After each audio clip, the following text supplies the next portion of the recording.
Hi, I'm Lára for PokerNews.com, and it is day 6 of our coverage of the World Series of Poker, powered by Club GG. The Dealer's Choice event final table concluded this evening, with Nathan Gamble finishing in 7th place. I caught up with Nathan a little earlier on in the tournament to learn about his strategy going into the event. Most of your tournament deep runs are in PLO 8. I know you have 2 bracelets in it. Are there any other games in Dealer's Choice that you consider your strength?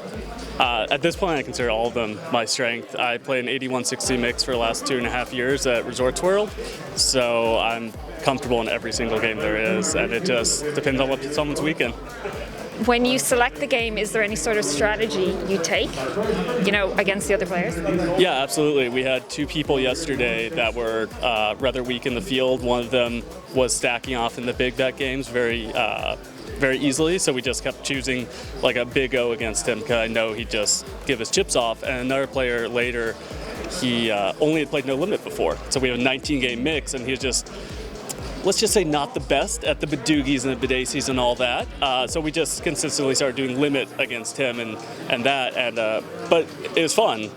We made sure that he enjoyed the tournament so much that he'd never played it before, but he re-entered after we busted. Perfect. And some of the pros that you would regularly play with, do you know their weaknesses? Absolutely. Can you tell us any? I can tell you some of the players. I don't know if I want to say their weaknesses. All right, it's a secret. Ali Najad, Mark Gregorich, Joe Tihan, Amnon. They want to know what pros I play with and your weaknesses. Amnon's really weak at all the games, so no.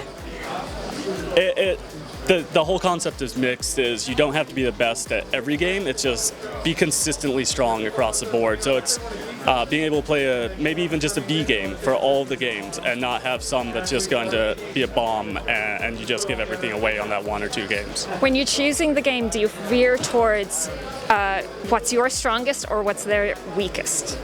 Definitely what their weakest is. As I said, I'm comfortable across the board. Probably all these games I have between a B and an A+ in, so I'm comfortable with all of them. It's just whatever I see that they're going to do poorly in.